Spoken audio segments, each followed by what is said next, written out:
Halo, apa kabar Anda semua? Semoga selalu dalam keadaan sehat walafiat, tetap semangat. Sekarang ini saya kayaknya mesti ngajak ngobrol Bung Rocky bukan lagi ngomongin Pak Jokowi. Kita mesti ganti topik. Hmm. Dan dalam beberapa hari ini ada peristiwa yang saya kira menggegerkan. Kalau di masa lalu kita kenal ada istilahnya peradilan sesat begitu yang disebut, kemudian ada kasus yang sangat legend itu Sengkon dan Karta gitu.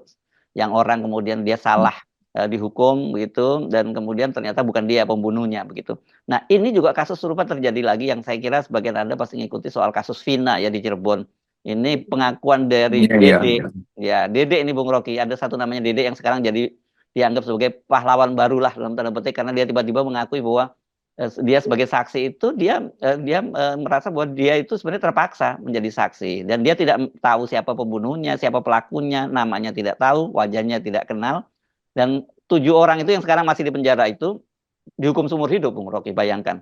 Nah, si Dede ini menyatakan saya siap untuk menggantikan 7 orang itu karena saya merasa bersalah, saya memberikan kesaksian palsu. Kira-kira begitu, Bung Rocky. Oke, kalau ya saya ikuti peristiwa ini, tapi dari awal saya menahan diri untuk berkomentar karena ada Hmm, semacam insting menunjukkan bahwa ini kasus yang variabelnya begitu banyak itu. ya, Tetapi kalau kita fokus pada peristiwanya sendiri, kan dari awal peristiwa-peristiwa semacam ini, artinya bukan peristiwa ini aja, peristiwa semacam ini sudah dianggap selesai karena ada tukar tambah di belakang layar tuh. Kan dari awal kita mau lihat itu tuh, apa tukar tambahnya? Karena apakah ini tukar tambah ganti rugi karena nggak mau diperpanjang kasusnya, ataukah ada dendam yang akhirnya bisa dibalaskan tanpa perlu pembuktian, atau di belakangnya ada variabel-variabel politik yang juga menyangkut nama-nama besar. Kan pada waktu kasus ini terkuak itu karena bisikan metafisik itu melalui film itu, semua orang merasa bahwa ada sesuatu sebetulnya, entah itu ketidaksengajaan atau ditemukan di tengah jalan yang memungkinkan missing link ini, apa namanya itu, hal-hal yang hilang itu bisa disambung ulang. Jadi kita lihat bagaimana keadilan itu sebetulnya ada pakem. Jadi seolah-olah alam semesta ini menunjukkan bahwa sesuatu yang belum bisa diselesaikan secara total di dalam secara proporsional, dia akan berbicara sendiri itu. Kalau kita belajar sedikit tentang teori dekonstruksi misalnya tuh, atau hermeneutic of suspicion, apa tuh hermeneutic of suspicion artinya mencurigai dengan kehati-hatian itu, bahwa upaya menghapus kasus selalu menimbulkan kasus baru kan. Jadi setiap kasus yang tidak dimanipulasi, nah hasil manipulasi itu adalah kasus baru tuh. Jadi rentatan itu berjalan terus. Nah bayangkan misalnya dari 2016 sampai sekarang itu ada energi yang belum terduduk nih. Saya coba ambil cara berpikir abstrak tuh, sehingga ada kegelisahan tuh. Nah, kita nggak tahu apakah Dede ini pada akhirnya sebetulnya memberi inspirasi pada film itu secara tidak langsung, supaya dia ada semacam peralatan, outlet untuk membuka dirinya sebagai saksi yang memalsukan kesaksiannya, atau memang jarak antara peristiwa itu dan kondisi masyarakat sekarang memungkinkan orang memeriksa kembali kasus itu. Jadi semua kecurigaan itu datang dari kuriositas tadi, keinginan untuk mendapatkan keadilan. Nah, yang paling penting sebetulnya adalah sikap Dede ini nih, yang merasa bersalah lalu datang kembali ke depan pengadilan. Ini yang kita biasa sebut prinsip habeas corpus. Artinya tubuh seseorang yang sudah meninggal itu harus dibuktikan di depan pengadilan untuk menentukan apa sebetulnya penyebabnya dan apa pidana yang mesti diberikan pada mereka yang melakukan kejahatan. Tetapi dia sendiri memakai prinsip habeas corpus terhadap dirinya sendiri kan. ya. Dia sebetulnya mestinya dia tidak ada di situ tuh. Karena Mhm. bagi dia udah lolos, mungkin udah dapat pesangon segala macam sebagai hadiah, tetapi ada nurani yang terganggu di situ tuh. Nah, ini yang kita maksud bahwa manusia itu selalu punya tendensi untuk mengakui kesalahan tuh. Nah, kalau manusia mengakui kesalahan itu artinya alam semesta memulihkan kembali stabilitas keadilan. Tetapi hukum tentu tidak bergantung pada hukum alam semesta dan Mhm. harus diproses lebih jauh. Apa peran Dede ini dimainkan oleh seseorang yang ingin menutupi kasus, atau Dede sebetulnya adalah jalan keluar yang paling masuk akal supaya kasus ini tidak lagi diungkap. Saya kira Ya. itu apa Aha. namanya deteksi batin dan akademis kita. Ya, menarik perspektif Anda nih. Memang kasus ini kemudian menjadi rame lagi karena ikan dibuat film dan filmnya itu dikecam banyak orang gitu karena lebih kesannya lebih bukan kriminal tapi lebih pada horornya begitu. Tapi ini mendorong kasus ini membuka kasus ini jadi terbuka. Karena kan yang tadinya diduga orang bahwa kemudian yang jadi korban adalah Peggy yang ditangkap oleh polisi sebagai pelaku berikutnya begitu kan. Ya, DPO terakhir begitu ya. Tapi ternyata Peggy bisa membuktikan bahwa dia juga salah tangkap. Nah, kalau Dede ini, yang saya mesti jelaskan pada Anda, dia mengaku dia tidak mendapat apa-apa ketika menjadi saksi itu. Hanya dia takut kepada polisi itu ketika memberikan kesaksian. Nah, saya kira ini waktunya dia untuk tampil di pengadilan. Kalau sebelumnya ketika dia jadi saksi itu anehnya dia juga tidak pernah didatangkan di pengadilan karena ketika dia surat panggilan dari ke pengadilan datang itu dicegah oleh Ibtu Rudiana, dia nggak perlu datang. Nah, tapi anehnya kenapa hakim juga bisa membuat putusan kalau Dede tidak pernah hadir gitu. Oke, sebelum kita analisis kenapa hakim membuat keputusan, ini kesempatan untuk mengingatkan bahwa satu kasus bisa dibuka ulang karena kuriositas publik tuh. Ya. Nah, yang unik adalah kuriositas itu muncul ketika film itu Ya, ya, ya. diedarkan kan. Jadi ada sesuatu yang mungkin ini penting untuk kita bicarakan bahwa variabel-variabel keadilan itu bisa tiba-tiba dimunculkan ketika kasus itu misalnya udah tenggelam tuh. Karena kita mesti anggap bahwa keadilan itu adalah energi yang diberi oleh alam semesta sebetulnya. Kalau kita mau Nah, itu bicara dia. secara lebih ya sebetulnya lebih religius, kalau harus pakai kata itu tuh. Ada energi yang udah stabil. Jadi begitu keadilannya tergores, maka sistem alam semesta akan mencari cara untuk mencapai Ya. kembali kestabilan itu kan. Itu juga berlaku dalam prinsip pembuatan hukum pidana sebetulnya. Di dalam pembuatan hukum pidana dianggap bahwa keadilan itu bulat. Jadi begitu terjadi ketimpangan, mesti dipulihkan kebulatan itu melalui pidana tuh. Jadi itu sama aja prinsipnya kan. Kan waktu pidana itu dibuat selalu dianggap bahwa seseorang merusak harmoni. Karena itu Ya. dia mesti dihukum supaya harmoninya pulih kan. Jadi kelihatannya itu yang berlaku juga dalam logika filsafat hukum barat dan apalagi filsafat hukum lokal kita tuh, hukum adat juga berlaku begitu kan. Harus ada keseimbangan baru di dalam keadilan tuh. Nah, ini yang sering kita anggap sebagai energi alam semesta. Tetapi oke, pengertian tadi mungkin berlebihan bagi mereka yang menginginkan kepastian hukum. Nah, kepastian hukum sekarang ini tentu kuncinya ada pada saudara Dede. Ibtu pada Apa? waktu itu, Oh, itu Rusdiana. Rudiana. Ya. Iya, Itu karena dia Rudiana ya. sebetulnya yang harus memahami dari awal bahwa dia menyimpan kebohongan juga, kan begitu kan. Ya, Jadi betul. kalau Dede itu mengaku dia berbohong karena tekanan, maka mestinya energi yang sama, energi moral yang sama terbit dari saudara Ibtu ini bahwa dia Ya, juga ya, ya. ikut menyimpan dan mungkin juga si Ibtu akan nyadar kembali, oh iya saya juga menyimpan, maka biarlah Dede itu dibebaskan, saya yang ambil alih hukuman itu kan. Itu juga menunjukkan betapa kelegaan itu dimungkinkan ketika desakan-desakan, bukan desakan publik, tapi desakan yang kita sebut moral call itu muncul. Ya. Jadi pelajarannya adalah setiap manusia itu sebenarnya ada moral call. Dan itu kadangkala baru bisa dihasilkan ketika orang melakukan perenungan eksistensial tuh. Nah, kita perlu saja bahwa moral call ini sebetulnya datang dari keadaan ketika orang menganggap ya mungkin udah ujung akhir hidupnya, atau dia merasa bahwa ada hal yang mesti dia penuhi sebelum hal-hal lain dia lakukan. Sebagai isyarat untuk melakukan kebaikan, dia mesti mengaku dosa dulu. Kira-kira begitu tuh. Jadi saya cuma mau ambil sifat moral call itu. Jadi panggilan keadilan yang sebetulnya intisarinya adalah kesadaran kemanusiaan yang Ya, adil dan beradab. ya.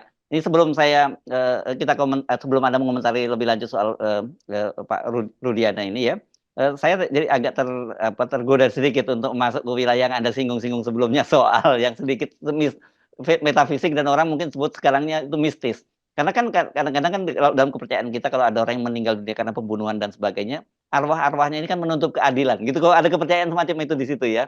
Dan mungkin arwah-arwah ini juga sampai sekarang dia merasa tidak puas karena yang ditangkap dan menjalani hukuman bukan orang yang membunuh mereka, kan begitu. Nah, dalam kasus ini saya kaitkan dengan si bapaknya yang korban, harusnya Pak Rudiana kan selain dia polisi, dia juga bapak dari korban sih, yang prianya ya, yang jadi korban pembunuhan. Pertanyaan saya, apakah dia juga tidak merasa terganggu gitu kalau dia anaknya tidak mendapat keadilan Ya kan Bung Rocky, karena dia tahu bahwa bukan pelakunya bukan si orang-orang ini, karena itu aja kesaksian dari yang dibuat oleh dia bersama Aep yang meminta si Dede untuk bersaksi gitu. Saya memakai tadi istilah metafisik, Mm. tetapi sebetulnya itu bisa diterangkan secara ilmiah dan banyak Oke. riset yang menunjukkan bahwa apa yang diucapkan oleh Nabi Ibrahim itu direkam oleh pohon di sekitarnya tuh. Oh iya iya, Jadi tahu DNA juga. pohon Mm. Mm. itu, Mm. ya karena itu Mm. penggalian-penggalian di Laut Mati misalnya, Mm. itu hanya soal menemukan teknologi Iya, untuk meminta batu itu bicara tuh. betul. Karena ada prinsip bahwa ada hukum kekekalan energi. Mm. Energi itu tidak mungkin habis, dia hanya berubah fungsi itu. Demikian Mm. juga soal-soal yang menyangkut memori itu di otak kita itu tetap tersimpan sebetulnya Iya, kan. iya, iya, iya. Tinggal bagaimana dia diberi outlet itu. Jadi sebetulnya nggak ada soal yang terlalu metafisik tuh, karena kalau Mm. kita pakai Ada pendekatan penjelasannya juga itu ya. ilmiah, Mm. ada penjelasannya tuh bahwa Mm. energi itu tidak mungkin hilang tuh. Demikian Mm. juga memori. Memori itu apalagi memori kolektif itu adalah energi. Kita tetap ingat satu waktu mungkin kita baru nyadar bahwa ini seseorang harus kita bongkar kejahatannya tuh. Mm. Ketika energi di dalam tubuh kita itu dalam mind kita Mm. memenuhi seluruh jiwa raga kita untuk mengambil risiko tuh. Jadi manusia selalu mampu untuk mengambil risiko dengan bahkan membahayakan dirinya Mm. kalau bagian yang paling rohani dari dia itu mengganggu dia kan. Ya. Jadi kesadaran moral itu akhirnya kan itu yang menyebabkan kenapa ada pahlawan misalnya kan. Yang Mhm. kita sebut pahlawan itu adalah dia yang mengambil risiko melampaui kewajiban dia itu beyond the call of duty itu. Mhm. Jadi Mhm. itu sama juga tuh kepahlawanan itu sekarang kita lihat pada Dede tuh dan mestinya ada juga pada Rudiana tuh. Tentu itu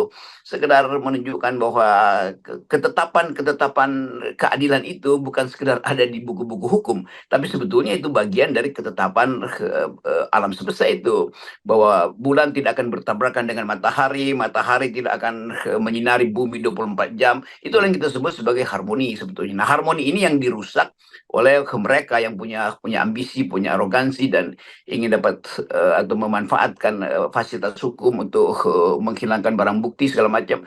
Jadi selalu kita harus percaya bahwa keadilan akan menemukan keseimbangannya sendiri. Ya, ini menarik. Ini sebenarnya bahasanya menarik ketika Anda tadi bicara soal Nabi Ibrahim. Ucapannya direkam oleh Iya, batu-batu dan itu selingan sedikit ya sebelum kita masuk ini. Ini menunjukkan betapa hal ini sebenarnya tidak ada urutannya dengan metafisik. Saya sepakat soal itu. Karena misalnya begini, ini dalam tradisi Islam ya, Bung Rocky. Misalnya kan kita misalnya sholat ya. di masjid itu. Kita diminta kalau setelah sholat itu berdoanya kita bergeser duduknya. Tadinya saya pikir itu hanya ritual biasa, setelah saya pelajari, oh ternyata semua itu jadi diharapkan alam itu merekam, jadi yang di sekitar kita itu merekam apa kebaikan-kebaikan atau keburukan-keburukan yang kita lakukan di dunia ini gitu. Itu satu hal yang saya cuman melengkapi pernyataan dari Anda tadi. Tapi saya ingin menarik sekarang persoalannya lebih luas karena ada satu soal bahwa keadilan di Indonesia itu sangat mahal buat terutama rakyat-rakyat kecil termasuk seperti mereka yang sekarang jadi korban jadi salah salah hukum ya karena mereka harus dihukum seumur hidup, bayangkan Bung Rocky. Nah, bagaimana mungkin kemudian polisi itu membuat BAP semacam itu gitu ya? Karena ketika itu kan dia diperiksa juga oleh penyidik kan, setelah dia di briefing oleh Rudiana diperiksa oleh penyidik. Bahkan ada kemudian BAP dari Polda padahal dia tidak pernah merasa datang ke Polda. Dan pertanyaan saya berikutnya, bagaimana mungkin hakim kemudian memutuskan tanpa ada saksi yang pernah yang disumpah di situ di pengadilan? Ini menurut saya penting juga untuk jadi potret bagaimana dunia penegakan dunia hukum kita gitu.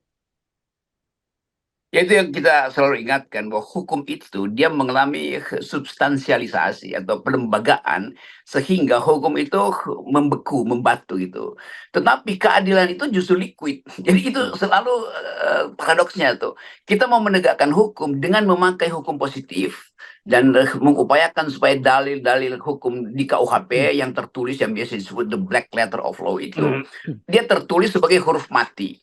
Keadilan adalah huruf hidup. Jadi kalau kita pakai huruf mati untuk mencari keadilan, kadang-kadang bertabrakan tuh. Jadi Hmm. hukum yang sudah obsolete itu akhirnya dipakai untuk menilai keadilan yang betul-betul recently, yang Ya. sedang kita cari hari ini. Nah karena itu selalu ada istilah perubahan hukum. Hukum yang progresif harus mengikuti prinsip-prinsip keadilan yang selalu tumbuh itu. Nah ini Hmm. juga kita bisa hubungkan dengan kapasitas kepolisian yang seringkali tidak melihat proses kriminal itu melalui hukum progresif. Selalu dilihat sekedar dengan apa yang diatur oleh KUHP itu. Padahal sebetulnya KUHP itu dimaksudkan sebagai hukum material yang hanya bisa efektif kalau ada hukum acara yang mendampingi hukum hukum material itu secara hak asasi manusia. Kan KUHP kita dibuat dengan perspektif menjamin hak asasi manusia tuh. Dulu nggak ada KUHP. KUHP itu datang kemudian untuk memberi semacam peringatan bahwa kalau KUHP aja atau hukum material, hukum pidana yang dijadikan dasar pengadilan, maka akan ada konsekuensi bahwa hak-hak si terdakwa itu akan diperlakukan sebagai pesakitan dari awal sampai akhir tuh. Kan ini yang kita pelajari dari hukum Romawi bahwa bagian yang disebut pembelaan harus ada dalam hukum acara supaya tidak jadi balas dendam itu. Tapi mungkin kita mesti ulangi lagi itu kurikulum-kurikulum di Fakultas Hukum untuk mengemukakan prinsip-prinsip habeas corpus itu tuh, bahwa seseorang harus dibawa ke depan pengadilan dengan pembuktian yang cukup, yang biasa disebut unus testis nullus testis, satu saksi bukan saksi. Dan dengan cara itu kita percaya bahwa hukum bisa ditegakkan, kendati keadilan selalu mencari jalan lain tuh. Jadi itu pentingnya juga dalam rangka pembenahan kepolisian, ada undang-undang kepolisian yang bahkan terlalu berat untuk memata-matai sipil itu. Kan kita lagi kasih kritik pada undang-undang kepolisian sekarang yang lebih banyak mengintai daripada memberi keadilan, kan itu dasarnya. Jadi juga satu tadi kita sebut bahwa ada energi yang sedang mencari stabilitas baru tuh. Termasuk momentum supaya kita mengingat bahwa polisi itu adalah sipil yang dipersenjatai. Dia mesti hidup dengan memaksimalkan civilian value, bukan dengan alat kekerasan tuh. Jadi sekaligus juga dijadikan pelajaran bahwa apa yang terjadi 2016 lalu itu berlaku terjadi karena prosedur-prosedur penangkapan pemeriksaan itu diabaikan dari awal tuh. Karena diabaikan dari awal, maka sampai ke jaksa juga itu diabaikan. Maka hakim juga memutuskan sesuatu yang sebetulnya black number, apa namanya, angka gelap sebetulnya tuh. Ya. Oh iya, saya lupa tadi menyebutkan. Kalau kita nyebutin criminal justice system itu kan harus ada polisi, jaksa, dan hakim ya. Kan sebelum dibawa ke pengadilan kan jaksa dulu yang memeriksanya. Nah ini kok bisa lolos, ada kasus sampai 8 orang dihukum dan 7 orang diantaranya dihukum seumur hidup. Padahal di dalam hukum kan selalu para hakim itu ada giumnya, lebih baik melepas 1 orang yang bersalah daripada 1.000 orang yang bersalah daripada menghukum 1 orang yang tidak bersalah, kan begitu prinsipnya harusnya. Jadi harus betul-betul digali dengan dalam supaya jangan sampai salah hukum gitu. Ya itu yang disebut kehati-hatian maksimal tuh. Dan itu sebetulnya berlaku pada polisi, berlaku pada jaksa, berlaku pada hakim tuh. Lebih baik menghukum melepaskan 1 orang yang bersalah 1.000 orang, bahkan 1.000 orang bersalah. 1.000 orang yang bersalah daripada menghukum 1 orang yang tidak bersalah. Nah ini dalil ini saya kira nih hari-hari ini juga akan mengganggu bekas-bekas jaksa yang mengadili ke kasus ini, atau mantan-mantan hakim, atau bahkan aparat penyidik pada waktu itu 8 tahun yang lalu kan.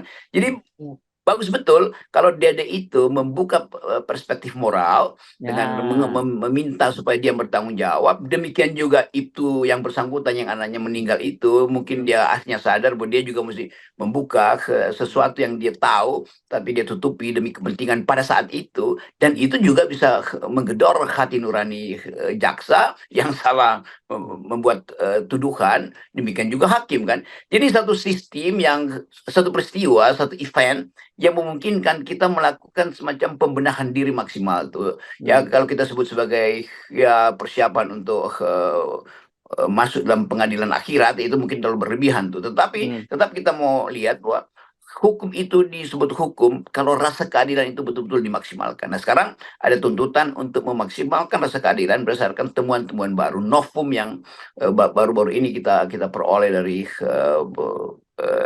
siapa tadi, Eki atau Peggy. siapa namanya itu ya, Peggy dan Dede ini itu. Dan beruntung sekali bahwa sistem viralisasi kasus kita juga di backup dengan baik oleh para netizen. Jadi criminal justice system itu juga mengandalkan informasi yang bisa mengalir secara jujur tuh. Nah, netizen tentu ada dalam kapasitas untuk ikut mengadili secara moral tuh, bukan secara hukum, tentu secara moral. Ya, tapi di luar semua keprihatinan kita terhadap situasi saat ini, saya kira kita patut berbahagia. Masih ada warga Indonesia seperti Dede begitu ya. Dia pernah membuat kesalahan. Dia lemah sebenarnya. Bukan dia berniat memalsukan. Dia lemah karena tekanan. Dia takut. Dia mengaku bahwa saya lulusan SMP, saya tidak ngerti hukum dan tidak punya pelindung. Jadi saya takut pada waktu itu. Tetapi ini secara moral dia menyatakan bahwa dia merasa bersalah selama 8 tahun terakhir itu dan sehingga dia bersedia membuat penebusan tadi itu. Menurut saya itu dia di satu sisi dia hero Bung Rocky sekarang ini. Iya, ini jadi semacam simbol bahwa keadilan itu dia sifatnya substansial tuh, dan rasa terganggu itu yang memungkinkan dia muncul dan mengungkapkan sesuatu yang dia sembunyikan, yang dia pahami itu. Berbeda dengan para pengacara kondang yang sedang cari sensasi dari kasus ini kan, Ya, dan ya. berupaya untuk naikkan apa namanya follower di YouTube mereka atau di sosial media mereka. Dia adalah orang kecil yang akhirnya tahu bahwa dia bertanggung jawab terhadap keadilan dan kemanusiaan adil berada tuh. Jadi seorang yang tiba-tiba dikirim oleh alam semesta untuk membuka Yes. perspektif baru dalam penegakan hukum. Oke, mantap. Terima kasih sekali Bung Rocky. Saya dapat pencerahan secara secara religi. Religius dengan perbincangan kali ini. Ya, itulah fungsi FNN itu, melihat dari segala sudut tapi dengan kejujuran. Yes. Oke, terima kasih. Salam akal sehat. Yes. Iya.